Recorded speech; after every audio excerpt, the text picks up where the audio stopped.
y empieza el libro del Éxodo, y el libro del Éxodo usa los primeros 5 versículos para hacernos es la idea de las series, dice como escenas del capítulo anterior, ¿sí?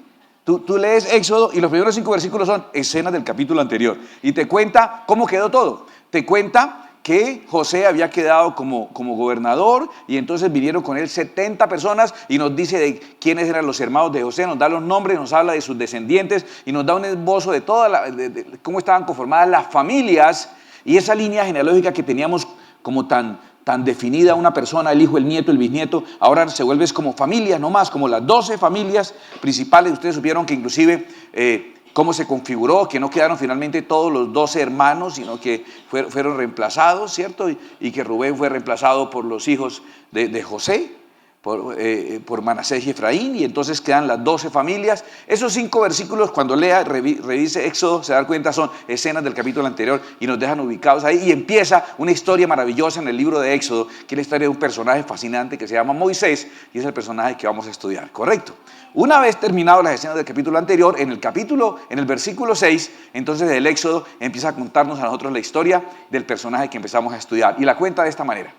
Atención a los datos que nos da, nos hace una ubicación de cómo son las circunstancias y el entorno en ese momento, y dice: y murió José y todos sus hermanos y toda aquella generación. Realmente han pasado más de 400 años, y usted dice: no, eso fue la semana pasada. No, sí, pero en la clase, en la historia pasaron más o menos más de 4 siglos de diferencia entre la clase de la semana pasada hasta hoy. Murió José y todos sus hermanos y toda aquella generación. Y los hijos de Israel fructificaron y se multiplicaron y fueron aumentados y fortalecidos en extremo, y se llenó de ellos la tierra. Entre tanto, se levantó sobre Egipto un nuevo rey, o sea, un faraón, que no conocía a José. ¿Por qué explica eso? Pues, ¿cómo lo iba a conocer si José murió hace 400 años? ¿Cómo era un faraón que conociera a José? ¿A qué se refiere con eso de que no conocía a José? ¿Alguien percibe por qué la Biblia nos hace ese dato, esa explicación? No sabía el legado, no sabía lo importante que era José, no sabía que la familia de Faraón le debía todo a José. José fue el que los volvió a ellos dueños ¿de qué? Del dinero, el ganado, las tierras, la gente y una pensión vitalicia. O sea, eso gracias a José. Pero se levantó uno que no conocía, que no sabía que le debían tanto a José y a esa nación y a esa familia. Y entonces dice la Escritura: y dijo a su pueblo: he aquí el pueblo de los hijos de Israel, o sea, de Jacob, ¿correcto? Israel es Jacob, y los hijos son esos 12 que aprendimos, que formaron después las tribus. Los hijos de Israel es mayor y más fuerte que nosotros. Estaba preocupado. Ahora pues, seamos sabios para con él, para que no se multiplique y acontezca que viniendo guerra, él se nos voltee, ¿sí? Él también se una a nuestros enemigos y pelee contra nosotros y se vaya de la tierra. O sea, son tan numerosos que donde tengamos un problema con algún país enemigo, ellos se nos voltean, se unen a nuestros enemigos, nos acaban y quedan ellos y se pueden volar. Entonces pusieron sobre ellos comisarios de tributos que les molestasen con cargas. Una reforma tributaria. Y edificaron para Faraón, es un eufemismo decir reforma tributaria. Y edificaron para Faraón las ciudades de almacenaje, Pitón y Ramesés. Son las ciudades que quedan, Ramesés y Pitón, allá en el delta del río Nilo, que ese territorio nosotros sabemos cómo se llama, sabemos cómo se llama, donde fueron ubicados los familiares de los descendientes de Jacob, que se lo dio el Faraón. ¿Cómo se llamaba? Gosén, acuérdese, por Gosén esa tierra, ¿no? Gosén esa tierra, entonces Gosén es el territorio, así se llamaba, pero las ciudades de ahí se llamaban Pitón y Ramesés, que eran ciudades de almacenaje. Pero cuanto más los oprimían, es el pueblo que tiene la misma genética de la iglesia, cuanto más los oprimían, tanto más se multiplicaban y crecían. Los mayores avivamientos de la iglesia siempre han venido en tiempo de opresión y persecución. De manera que los egipcios temían a los hijos de Israel, y los egipcios hicieron servir a los hijos de Israel con dureza. Los exigían, les andaban duro, y después decían: pero esa gente, ¿por qué es tan fuerte? Esa gente, ¿por qué es tan resistente? Esa gente, ¿por qué es tan capaz? ¿Quiénes los estaban volviendo fuertes, resistentes y capaces? Ellos mismos con su tiranía. Y amargaron su vida con dura servidumbre al hacer barro y ladrillo, y en toda labor del campo, y en todo su servicio, al cual los obligaron con rigor. Y habló el rey de Egipto a las parteras de las hebreas, una de las cuales se llamaba Cifra y la otra Fúa, y esas señoras nacieron para parteras, ¿no? Se llamaban, dizque, Sufra y Puja, ¿sí me entiendes? Perdón, Sufra y Fúa, bueno, Cifra y Fúa, ¿sí? Podría poner una compañía, Sufra y Puja y compañía limitada, atendemos el parto a domicilio, tienen nombre para parteras. Y les dijo: cuando asistáis a las hebreas en sus partos y veáis el sexo, si es niño matarlo y si es hija entonces viva. Pero las parteras temieron a Dios. Atención a esto, temieron a Dios. Y no hicieron como les mandó el rey de Egipto. No importa que haya leyes, no importa lo que decían, no lo vamos a hacer. Sino que preservaron la vida a los niños. Y el rey de Egipto hizo llamar a las parteras, Azufra y Puje, y les dijo: ¿por qué habéis hecho esto? Que habéis preservado la vida de los niños. Y las parteras respondieron a Faraón: porque las mujeres hebreas no son como las egipcias, son santandereanas. Pues son robustas y dan a luz antes que venga la partera a ellas. Sí, se atienden solas. Llegamos ya después para el cumpleaños del bebé y Dios hizo bien. Mire lo que pasó, Dios se agradó y Dios hizo bien a las parteras. Y el pueblo se multiplicó y se fortaleció en gran manera. Querían que mataran a los niños varones porque los ejércitos se componían de varones en ese entonces. Mientras que las niñas eran fuertes para trabajar, inteligentes, prestaban otros servicios adicionales y fuera de eso, pues no tenían como ese peligro de que hicieran un ejército de amazonas, pues, ¿no? Entonces obligaban a matar a los niños. Sin embargo, el pueblo se fortaleció porque las parteras no acataron esa norma. Y por haber las parteras temido a Dios, Él prosperó. O sea, ¿ves a Dios contento ahí con ellas? Contento. Muy como feliz con lo que ellas hicieron. Entonces Faraón mandó a todo su pueblo diciendo: echad al río a todo hijo que nazca y a toda hija preservad la vida. Entonces a la brava, échenlos entonces al agua. Esa es la historia. Ahora quiero que te fijes algo. He datado esa fecha. No son números exactos. Hay 3, 4 años más, 4 años menos, ¿cierto? Y como esto no es para un examen del IFE, sino para que usted se haga más o menos un diagrama mental, vamos a tener estas cifras redondas más o menos. Cuando yo te hable de Abraham, tú vas a pensar 2000 antes de Cristo, ¿vale? ¿Vale? Abraham, más o menos. Ahora, son años más, años menos, pero no vamos a pelear por eso, no es para una liquidación, es simplemente para una ubicación, ¿cierto? No es para la semana de la pensión ni nada. Entonces, 2000 antes de Cristo, Abraham. ¿Ya? ¿Ya te ubicas? ¿Te acuerdas que estudiamos Abraham desde Génesis 12? Abraham. Cuando yo te esté hablando de Moisés, tú vas a pensar en 1500 antes de Cristo, más o menos, ¿sí? 2000 Abraham, Moisés, 1500. Cuando te hable de David, vas a pensar en 1000 antes de Cristo, ¿vale? Dejémoslo hasta ahí, después les hablo del exilio, más o menos qué épocas, pero ese no hemos llegado allá, no nos adelantemos, no, todavía no estamos en Apocalipsis, vamos despacio, vamos en Génesis, ¿no? Ahora empezando Éxodo. Entonces te digo Abraham, 2000 años, Moisés, 1500, David, 1000, ya tiene más o menos un esquema fácil. Más o menos en 1500, esa norma de matar, de masacrar a los niños que narra Éxodo capítulo 1, fue dado, según la historia, bajo este faraón que tenía nombre de enfermedad grave. Se llamaba Tutmosis III, o sea, el tipo murió de una tutmosis de 3er grado, el tipo, no, se llamaba como la enfermedad Tutmosis III. Posiblemente es el faraón que emite esa ley terrible, y esa ley de todas maneras tan trágica, de todas maneras es una señal dolorosa e imposible de pasar por alto, de la época en que vino Moisés. Y cuando yo les diga Moisés, ustedes van a pensar en Libertador. Ustedes dicen, no, Bolívar todavía no. Moisés, Libertador. Vea, ¿lo tienes? Moisés, el Libertador de Israel. Moisés, Libertador, ¿lo tienes? ¿Correcto? Están haciendo esas anotaciones. Moisés. Y en el entorno de esa masacre. Ahora, ¿por qué quiero que te fijes en esa masacre tan rara? Porque hubo otras masacres. En el segundo libro de Reyes, cuando, por ejemplo, en el sitio que hicieron en Samaria, ¿recuerdan? Bajo la administración de Eliseo, hubo inclusive canibalismo de bebés por parte de las mismas mamás. O sea, eso son unas cosas terribles. Cuando veamos eso, usted esa noche no puede dormir. Pero lo curioso de esta matanza, ¿qué era? Que era por ley del gobierno. O sea, no era un delito ni fue un acto fuera de la ley, no. Era una ley que ordenaba esa matanza. Y entonces te das cuenta de algo que nosotros sabemos, cómo hay elementos que nos señalan. Ahora, este libertador, Moisés libertador, 1500, nos señala en el año 0 aproximadamente la venida del mejor y verdadero libertador. Mejor y verdadero, que es lo que estamos estudiando este año. El mejor y verdadero libertador es Jesús. Usted dice, ¿cómo así? ¿Ya nos dijo cuál es el mejor y verdadero Moisés? Siempre lo digo al final, ¿no? El mejor y verdadero es, ya les dije, hasta ahí la clase hoy, tan rápido acabamos. Porque ya revelé, siempre saben que es Jesús y ponen cara de suspenso. ¿Y cuál es el mejor y verdadero José? Y todos, ¿cuál será? ¿Cuál será? Sí. Pues sí, es el Señor Jesús, el mejor y verdadero libertador, el mejor y verdadero Moisés, el Señor Jesucristo. Pero en Mateo capítulo 2 nos cuenta que el Mesías Jesús vino en el tiempo de un fenómeno social que marcó su venida. Mateo capítulo 2 nos cuenta de la matanza de los niños. ¿Qué característica tenía esa matanza? Era por ley del gobierno.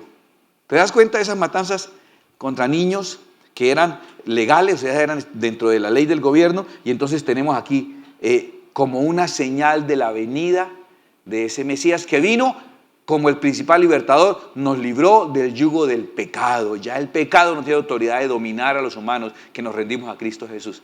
Somos libres del pecado, vino a librarnos del pecado. Pero va a venir otra vez, ¿sabía usted eso? Dice Hebreos capítulo 9, y vendrá por segunda vez sin relación con el pecado. ¿Qué quiere decir eso? Que ya no viene a librarnos del pecado, eso ya estuvo. Viene a establecer su reino. Y entonces Él vendrá de nuevo, ya no como el Mesías Jesús, sino como el Rey venidero Jesús. Y como lo narra el libro de Apocalipsis, Él va a venir otra vez.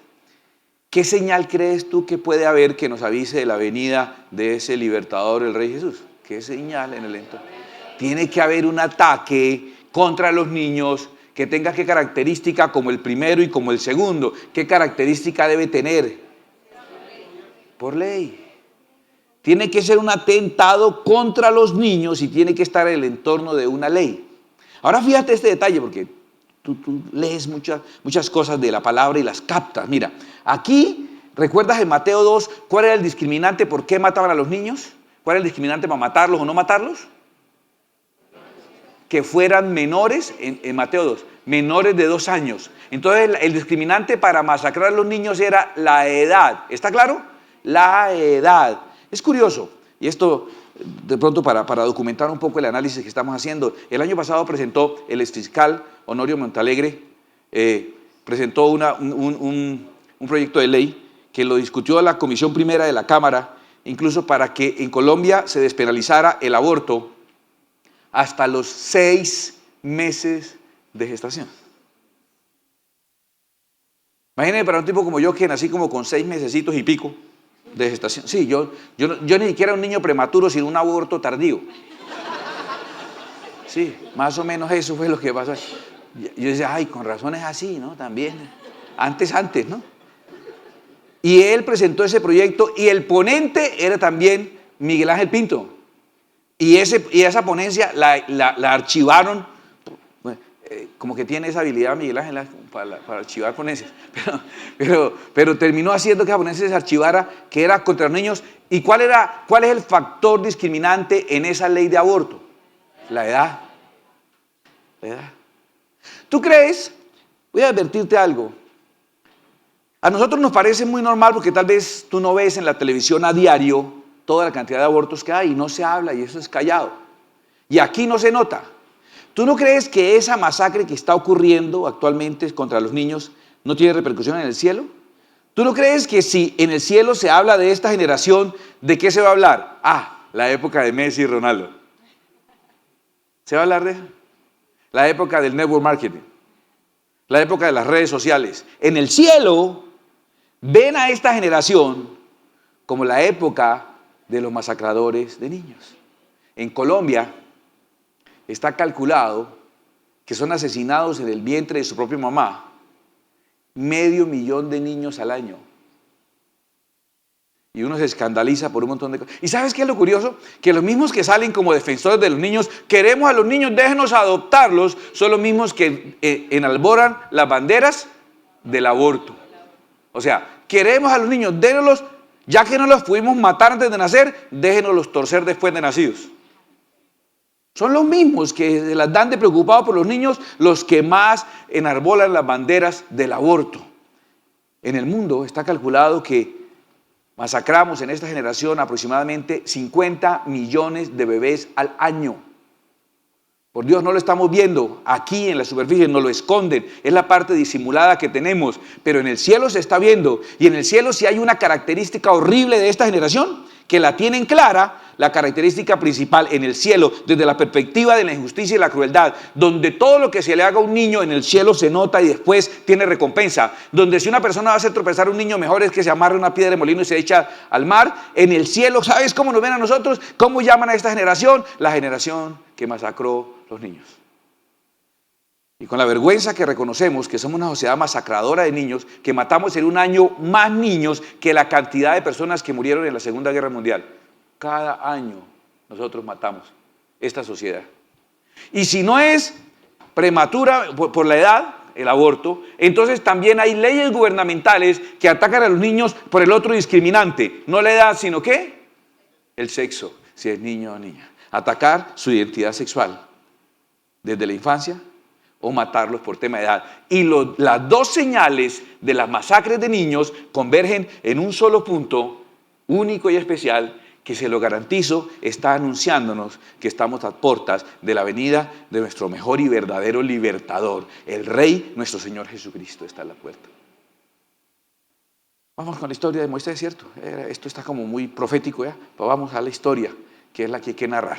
Nos cuenta esto, ya en el segundo capítulo, después de toda esta introducción, en el segundo capítulo empieza a contarnos la historia de Moisés. Un varón de la familia de Levi, de los blue jeans, vea, no, y de verdad son de esos, esa es la familia, en serio. Un varón de la familia de Leví fue y tomó por mujer a una hija de Leví, la que concibió y dio a luz un hijo, y viéndole que era hermoso, le tuvo escondido 3 meses. Mire qué lindo, está aquí diciéndonos que es tan natural que a la mamá le parezca hermoso el hijo, como el deseo de tenerlo aislado del mundo, como el deseo de hacerle una burbuja para que no se relacione. Las dos cosas son muy naturales. Viéndole que era hermoso, ¿a qué mamá no le parece hermoso el hijo? Si no fuera por la mamá, no tendríamos autoestima ninguno. Para la mamá, y este muchacho va a traer locas a todas las niñas. Qué muchacho tan guapo, qué tan lindo, mijito. Al menos en la mamá, ¿cierto? Y hay gente que le cree a la mamá y entonces se creen el cuento y salen ahí y a creer que son lindos o que cantan bonito o que hacen algo porque a la mamá le parece divino. Hasta a la mamá de mandíbula. Entonces, o sea, yo tengo un quijado, ella le parece la cosa más hermosa del mundo, la mamá del totono, todo le parece, el bebé les parece lindo, de todas maneras, haya sido como haya sido. Y es tan natural que le parezca lindo como el deseo de tenerlo en una burbuja de cristal y de aislarlo, no me lo toquen, no me lo miren, no se acerquen, y hacerle un mundo ficticio a su hijo. Es algo natural, tan natural uno como otro. Trataron de esconderlo 3 meses, pero no pudiendo ocultarle más tiempo, tuvieron que hacer otra cosa. ¿Por qué no pudieron ocultarlo más tiempo? La lloradera, un niño, hay un bebé, no es fácil esconder un niño, no es fácil. Ahora, la única manera de que él creciera bajo esa ley, atención a esto, la única manera que él creciera bajo esa ley sin poner en riesgo su vida, sería que los papás que hicieran con Moisés entonces, tenían que disfrazarlo de niña para que no lo matara. Y hubieran tenido, tal vez no estaríamos estudiando la biografía del gran libertador, sino el estilista o el decorador. Y qué bueno que los hay y que tienen todo ese talento, pero qué bueno que lo dejaron así para que fuera más bien un libertador, ¿cierto? Un libertador y no fuera, o su vocación no se la... Pero mira el entorno de torcer la identidad sexual de los niños. ¿Entiendes ese entorno? ¿Lo estás percibiendo espiritualmente, esa tendencia? Tuvieron que esconderlo y cuando se dieron cuenta que no podían esconder, llega el momento que uno se da cuenta, uno lo que quisiera es tener los niños ajenos, que no lo toque el bien y el mal, crearles otro mundo de mentiras, que nada se les acerque, uno quisiera hacerles un mundito para ellos, mandarlos a estudiar al planeta de los Teletubbies allá, y que los niños nada, todo sea acolchonado, y los niños salten, y y nada, no les pase nada, que nadie los roce. Uno quisiera, es normal, tan normal como que le parezca lindo, pero ¿qué está diciendo? No, eso no se puede. Llega el momento en que no se puede. Entonces, tomó una arquilla de juncos, una estructura de una fibra, una estructura que lo rodeara, le educó, invirtió en su formación, le dio una estructura de pensamiento, de moral, lo estructuró alrededor de él. Pero ¿qué pasa con eso? ¿Eso es suficiente para que salga victorioso? No, porque el agua se le mete. Usted puede tener toda la intelectualidad del mundo y pueden haberlo puesto a estudiar en las mejores universidades, pero falta otro componente, es impermeabilizar esa estructura y se llama calafatear. Es poner brea y ponerlo en el piso y estar ahí en cuatro patas con la mano empujando la brea contra la estructura que hizo y forzándola a llenar cualquier agujero y luego probando en el agua, como en los montallantas, por donde sale la burbujita, para saber dónde tiene que volver a calafatear. ¿Está entendiendo? A impermeabilizar ahí, de rodillas dándole. No basta con darle una buena educación. Hay que calafatear con asfalto y brea. O sea, hay que doblar rodilla.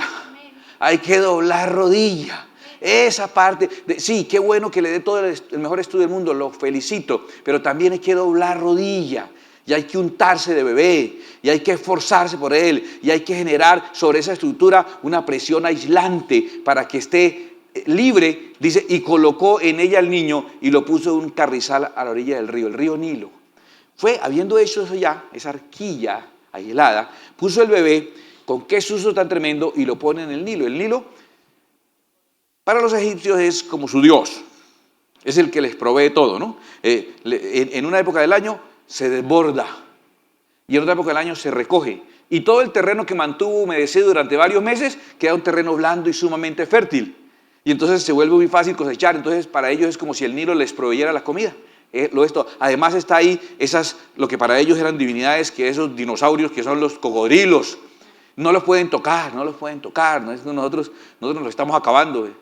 Yo recuerdo cuando allá en los Cayos de la Florida, en el sur de la Florida, uno pide su bistecito de cocodrilo y como por saber a qué sabe, ¿sí o no? O como por desquitarse, ¿no? Pero ellos no le hacen nada porque son como dioses y está infestado de cocodrilos. Y voy a poner una lonchera para los cocodrilos, ¿cierto? Una lonchera con un sándwich de bebé, ¿cierto? El estrés está yendo es la loncherita a los cocodrilos, qué susto. Y donde se llegue a hundir, se ahoga el peladito. Entonces tengo que hacer un buen trabajo porque va a haber un momento en que yo tengo que soltar mi niño a la sociedad. El Nilo es la cultura, el Nilo es la sociedad. Voy a tener que soltarlo. No voy a poder estar ahí. Ya te voy a tener. La única manera es que tú no prepares a tus hijos para tenerlos escondidos. Tú tienes que preparar a tus hijos para soltarlos. Desde, ay, pero es tan bonito que es. Sí, yo sé que sí. Yo sé que le parece hermoso su hijo. Pero aún así, y por esa razón, tenemos que crear una estructura alrededor y doblar rodilla y calafatear y estar preparados para entregarlo al destino que Dios tiene preparado para él. No a retenerlo, sino a entregarlo. Y lo pusieron ahí en la orilla, a ese bebé. ¡Qué alegría! ¡Ay, lindo, escondámoslo! Pero no podemos hacer eso, tenemos que entregarlo al cumplimiento del propósito que Dios tiene con él, ¿correcto? Ahora mira, ¿qué pasó con la historia? Y una hermana suya, 7 años mayor, que se llama Miriam, o María, Miriam, vamos para diferenciarla, es tanta María aquí en la Biblia, ¿cierto? María o con tanta María, entonces Miriam, ¿cierto? Entonces, una hermana suya, 7 años mayor, ahí no dice, pero ya más tarde lo veremos, se puso a lo lejos para ver lo que le acontecía. La hermana ahí pendiente, pisteando la cosa, ¿no? El niño ahí, y la mamá no podía aparecer ahí para que no sospecharan, y la hermana, ¿cómo está pendiente de todas las hermanas, no? Una vez le hace la jugada a los papás, ¿no? Los que tuvimos hermanos mayores sabemos que nos pillan. Ellas saben que nos volamos, con quién estábamos, que resultamos que estamos, que estamos de novios con no sé quién, ¿cierto? La hermana, eso se da cuenta de todo. Y la hija del faraón, otro personaje, otra mujer, oiga, qué mujererío.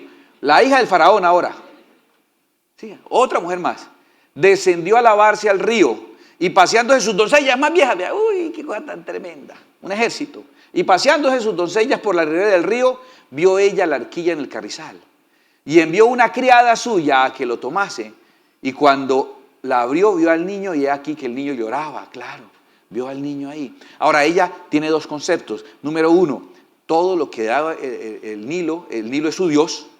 Y entonces es el que me da la comida y la vida y el sustento y el transporte y la cultura. Entonces el río Nilo nos está dando ese bebé. Y teniendo compasión de él, dijo, de los niños de los hebreos es este. Ya vio el niño llorando, tan bonito, ay, mire, pero es de las naricitas y ese es de los hebreos, tan lindo, ese debe ser. Y dijo, dice la escritura, entonces, cuando ella estaba ahí con el bebé, ay, mire el bebé que me está dando el río Nilo. Un bebé de los hebreos me está dando el río Nilo. Entonces su hermana dijo a la hija, apareció la hermana, metidita, no, es la hermana metida.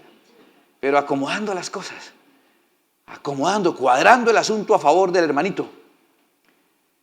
Y dijo a la hija del faraón: iré a llamarte una nodriza de las hebreas para que te críe este niño. O sea, y usted y el niño, ¿y quién se lo va a criar? Porque hay que lactarlo, hay que amamantarlo. Usted ya, no, entonces ¿qué hacemos? No, yo le consigo, se le tiene. Yo le busco la mamá para ese niño, tranquila. Y entonces la hija del faraón respondió: ve. Entonces fue la doncella y llamó a la mamá del niño, la cual dijo, a la cual dijo la hija del faraón: lleva a este niño y críamelo. ¿Lo pueden tocar a ese niño? Es de la hija del faraón, es el juguete de la hija del faraón, que entonces lo tocan, es el muñeco.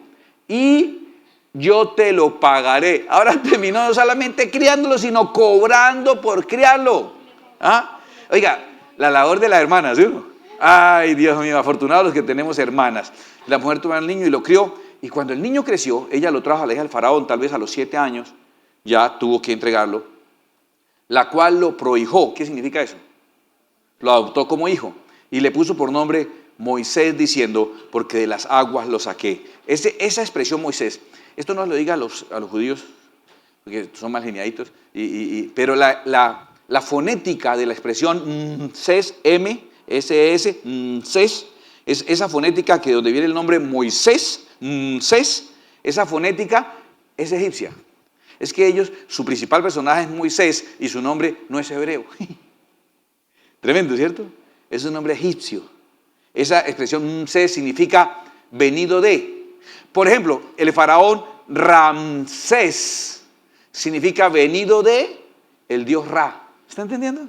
Es el dios de ellos. Entonces Ramsés significa, Mses significa venido de Ra. Moisés significa venido de las aguas. Las aguas me lo dieron. Ella le puso como nombre Moisés, diciendo: las aguas me lo dieron. O sea, porque de las aguas lo saqué. ¿Ok? Y esa es la primera parte de la historia de este muchacho. Aclarando que, al igual que esta mujer, hoy nos está dando el Señor una enseñanza grande, que es normal y comprensible que nuestra primera intención sea blindar a nuestros hijos y no dejar que vivan ninguna circunstancia difícil. Cuando nos contradecimos a nosotros mismos, porque si a usted le preguntan: ¿qué ha hecho de usted la persona que es? Y usted dice: las cosas que me ha tocado pasar a mí. Esas cosas que yo he vivido son las que han hecho de mí lo que soy. Y a su vez a su hijo trata de evitarle que pase por cosas. Mira, tal vez vale la pena que aprendas o apuntes esto. Nada le hará tan difícil la vida a tu hijo como que le hagas la vida fácil a tu hijo.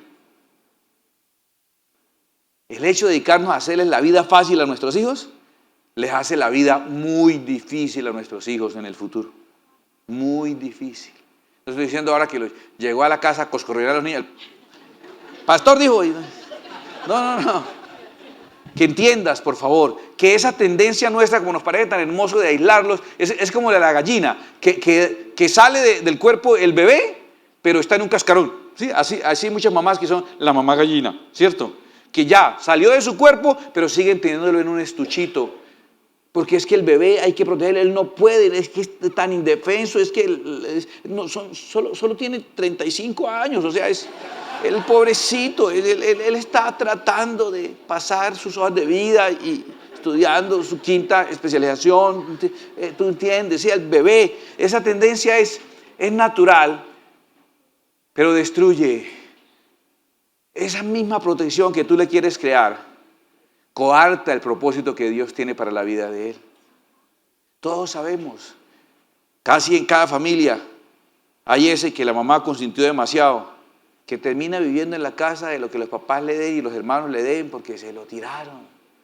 Y la gente lo llama, en otros países, el hijo bobo. El que se quedó ahí, y todos están felices porque por lo menos alguien ve de los papás. Y no de los papás, toca hacerle todo a él. ¿Y qué pasó con ese chico? Los demás fueron grandes triunfadores y él se quedó ahí en la casa. Lo cuidaron tanto que no le dejaron que le pasara nada y lo lograron. No le pasó nada. En la vida no le pasó nada. Lo único que le pasó fue la vida.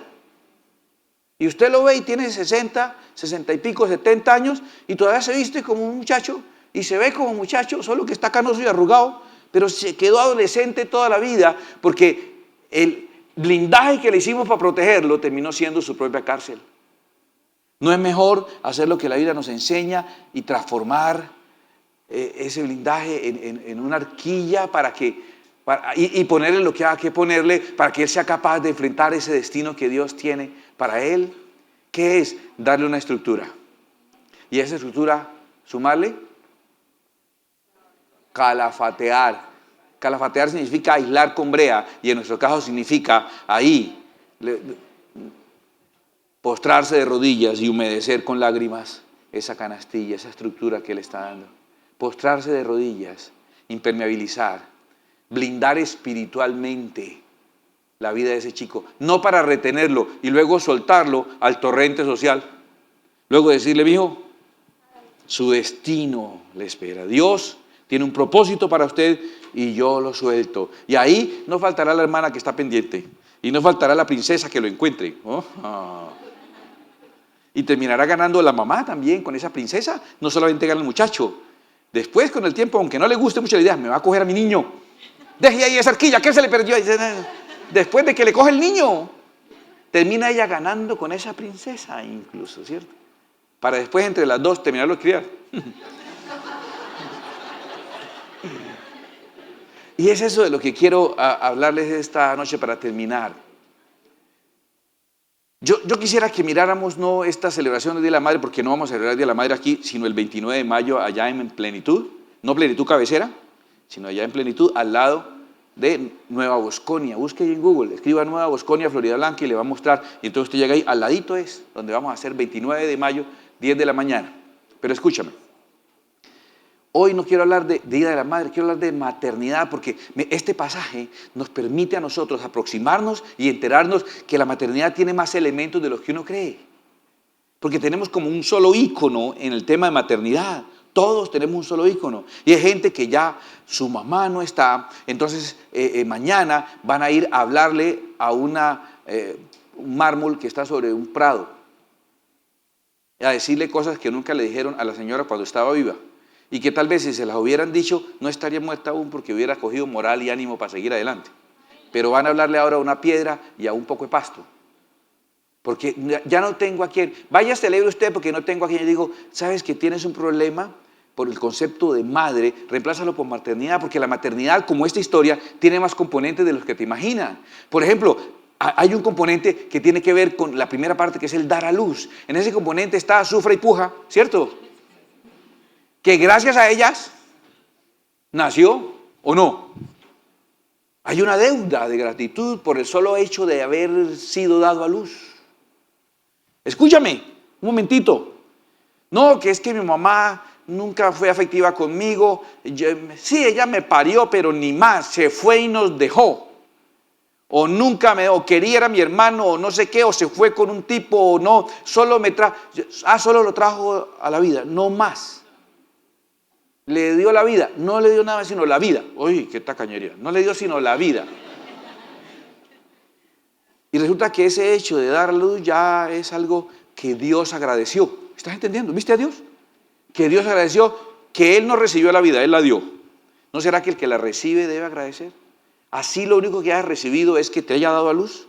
Y más bien has crecido con un montón de resentimiento a la persona que te dio la vida. Que ya con eso hizo suficiente. Y tal vez nunca has hecho una oración diciendo, gracias a Dios por esta persona. Tal vez no. Y un montón de demandas. No me dio el estudio que yo debía. No me trató como debía criarme. No me dio las oportunidades. Espérate. Te dio la vida. Te dio la vida. Entonces ya hay un primer punto por el cual agradecer. Así no tengas con ella. Así no haya sido ella la que te crió. Escucha, tienes una deuda con aquella que te dio la vida. Y punto. Está muy claro en la palabra de Dios.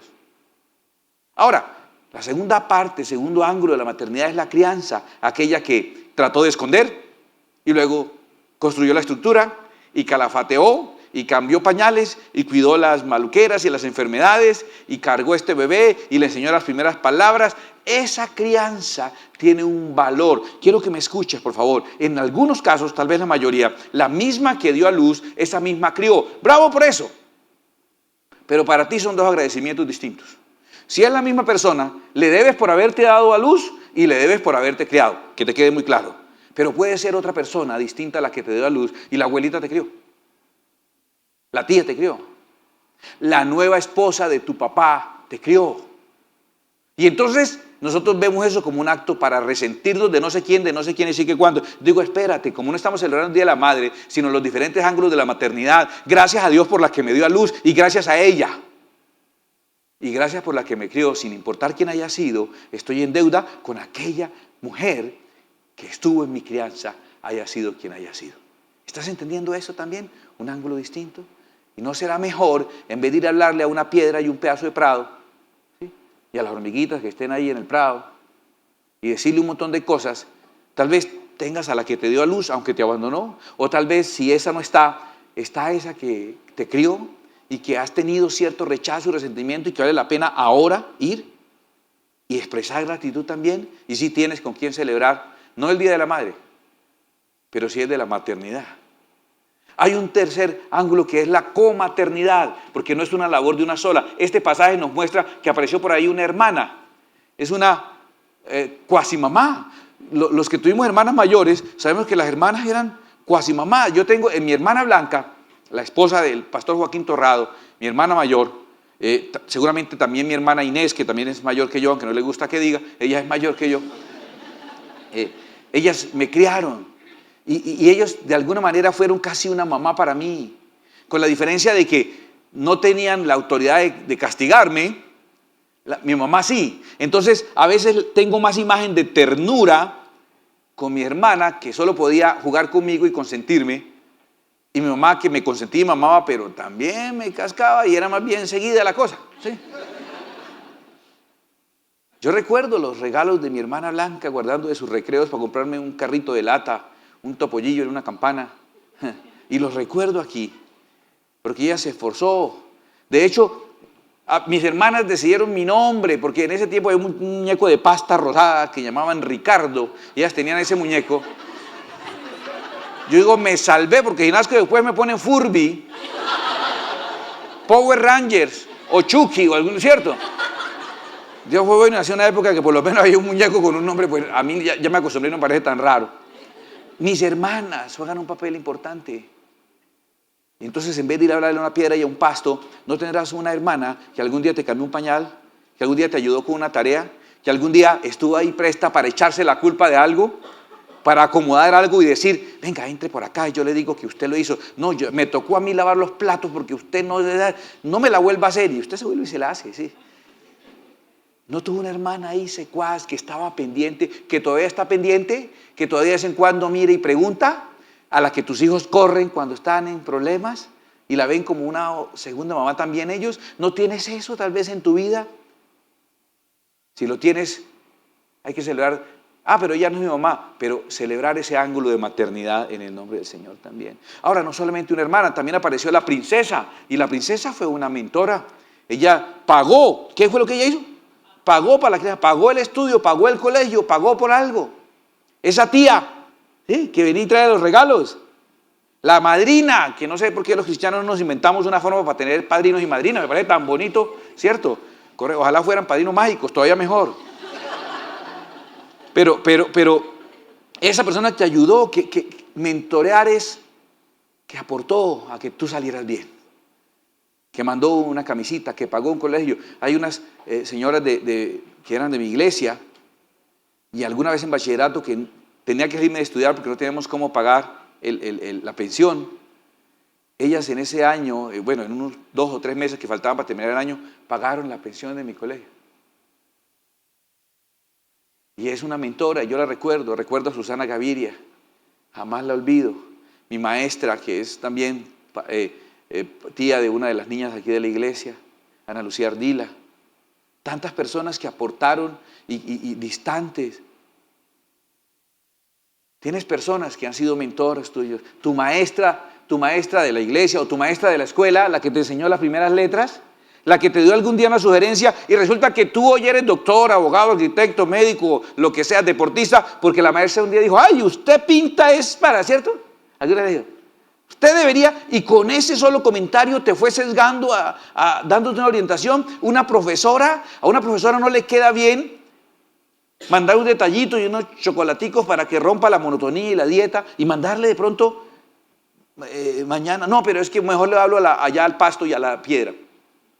Teniendo una ex profesora que llamar, hasta la vecina, más de lo que fuimos criados también, inclusive cuántas vecinas no nos terminaron de criar. Cuando nos criábamos en la cuadra, los muchachos salíamos después de clases a la cuadra y la cuadra nos criaba, uno comía en cualquiera de las casas. Habían perros que eran de la cuadra, no eran de ninguna casa sino de la cuadra. Uno lo criaba en la calle y la mamá salía y gritaba y uno se entraba, o lo entraban, pero la cuadra lo criaba. ¿No le tocó alguna vez una vecina que cuando lo vio a usted por ahí con los marihuaneros de la cuadra, decir, venga Richard, venga, hágame un favor aquí, venga, mijo, venga, ayúdeme a subir esto? Y uno entraba, ¿usted qué hace con esos muchachos? Venga para acá, me lo va a decir a su mamá, cuidadito le vea, que lo vuelva yo a ver con esos tipos andando, son unos viciosos, quiere que terminar siendo un gamín, quiere terminar en la cárcel, una piltrafa humana. Que lo vuelva yo a ver eso y verá que no, sí, doña Rosa, sí, doña Rosa, no, qué pena, vecina. Y uno salía regañado a la casa y nunca se volvió a meter con esos tipos. Esa es una mentora. No sabe cuánta ayuda nos dio. Una pastora, si no es tu mamá, pero tienes a alguien a quien le cuentas un problema y llora por ti y se preocupa, en mi opinión, más de lo que debiera. Y cuando yo llego y veo ella cargando, y no es porque no tenga las luchas de toda mujer, sus luchas personales de mujer, y fuera de eso, a veces llorando y ya quiero de llande, y cuando vengo y le cuento y tal, y me dice, no, es que fulanito pasó esto, y fulanita pasó esto, y eso. Y yo digo, uy, Señor, menos mal que no soy mujer. Porque yo escasamente me acuerdo cuáles son esos. Si muestro una foto, muéstrame una foto para acordarme cuál es. Entonces me dice, el que se sienta en tal lado. Ah, ya sé cuál es. Ella lleva las cargas, le preocupa sus éxitos. Porfía para que usted haga su proceso de formación. Quiere tenerte listo para el día del rapto. ¿Y a ella qué debía importarle tu vida? Pero le importa. Es una mentora. Tu maestra, si eres joven, tu líder de jóvenes. Si eres niño, tu maestra de kids. Tenemos un montón de personas que nos mentorean, que nos ayudan, que mandaron un mercadito alguna vez, que oraron por nosotros, que nos apoyaron. La maternidad tiene varias dimensiones y hay una más que yo quiero que tú también tengas en cuenta. Es la maternidad de nuestra posteridad, porque nuestras hijas y nuestras nietas, posiblemente, muy seguramente, si Dios lo considera así, van a ser mamás algún día. Y hay que orar por ellas, para que no cometan los errores que nosotros cometimos, sobre todo, ¿cierto? Ay, para que abran los ojos, por favor. Que no se peguen por ahí del primer bobo que medio les sonríe, el medio les pica el ojo, les endulza el oído, para que se formen, para que se preparen, para que crezcan, para que no descuiden su vida espiritual, ¿cierto? También vale la pena en esa maternidad de pronto tomar a tu hija o a tu nieta y decir, yo te compré este chocolate el día de la maternidad, yo no soy tu mamá, no, pero algún día vas a hacerlo.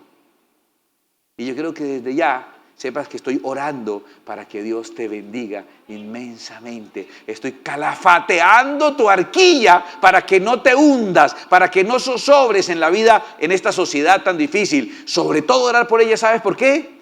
Porque es a ellas a las que le va a tocar vivir esa época de la señal de la venida del Rey Jesús, en la que el atentado será contra todas las fuerzas, contra los niños. Hay que orar mucho por ellas. Hemos usado entonces todo este repaso de la historia de nuestro buen amigo Moisés, y empezó la historia de Moisés bien bonita, bien interesante, pero la hemos usado también muy intencionalmente para nosotros inventarnos alguna forma de celebrar, no el Día de la Madre, pero sí el Día de la Maternidad. ¿Quieres cerrar tus ojos un momento? ¿Y quieres que hagamos esa secuencia de oración mientras nos ministran también con alabanza y adoración? Tú entra en ese modo de comunicación con el Espíritu y vamos a empezar a bendecir a Dios y a bendecir a las personas que tienen todos esos ángulos. Trae a tu mente la persona que te parió. Tú dirás, de los otros puntos no tengo, no tuve ni una mentora, ni tuve hermanas, ni nadie me crió, yo me crié solitos, self-made, yo soy hecho a pulso, pero indudablemente tuviste a alguien que te parió. ¿Y es agradecido por esa persona? ¿O tu corazón guarda rencores porque no cumplió estándares en otras cosas, pero con solo ese acto ya le estás en deuda? Ese acto hasta Dios lo agradeció. ¿No será que tú debes agradecerlo? ¿Eres capaz de decir, yo agradezco toda la molestia que fue para mi madre gestarme dentro de su cuerpo y luego rasgarse a sí misma, casi literalmente hablando, para traerme a esta vida? Por el solo hecho de haberme parido, yo bendigo a mi madre. Por ese solo hecho me siento en deuda. Y si Dios se aseguró de que estas parteras que permitieron el nacimiento de Moisés fueran bendecidas, ellas y su familia, no voy a detener mi mano de bendecir y ayudar y premiar y regalar y apoyar, incluso en lo económico, a esa persona por el solo hecho de haberme parido. Punto. Suficiente hecho. Suficiente hecho. Tal vez la relación después se complicó, pero eso no cambia el hecho de que ella te parió. Agradece por eso. Agradece. Ahora la que te crió, la que cambió tus pañales, esa persona que tal vez con el tiempo uno olvida todos esos esfuerzos, todas esas lágrimas, acompañó tus gripas, tus fiebres, tus trasnochos, a la que corriste asustado, a la que te dio el afecto que necesitabas y el correazo que necesitaste oportunamente, le debes también. Si es la misma que te parió, eres doblemente afortunado. Dale gracias a Dios por esa que te parió y así ha sido un mes o un año nomás en tu vida. Cuidó de ti, bendícela, bendícela en el nombre de Jesús. Tienes con quién celebrar la maternidad. Ahora, si esa no fue la que te parió, si una te parió pero otra te crió, la otra señora de tu papá, la madrastra, ese nombre horrible hasta en los cuentos de Disney, la bruja aquella que parece Cruella de Vil, tal vez, pero estás aquí, luego algo hizo bien, algún día puso un plato delante tuyo, algún día te cuidó de algo y hoy vas a agradecer por esa persona que participó en la maternidad que te benefició a ti. Gracias por esa persona que me crió y me educó, que se negó a sí misma. Hasta su cuerpo fue sacrificado, porque tal vez no es como ahora, que quedan más bonitas después del parto. Eran en épocas en que definitivamente la mujer después del parto dejaba de ser una joven y empezaba a ser una señora en todo el sentido de la palabra, hasta físicamente. ¿Y tú? ¿Por otra persona?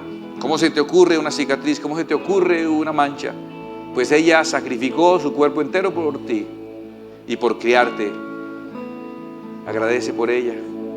En la comaternidad, ¿tuviste hermanas? ¿No quieres agradecer por una hermana que tuviste, por la abuela que te crió, por los parientes que cumplieron ese rol? ¿Le tocó a la abuelita tratar de hacer tareas sobre cosas que ella nunca estudió?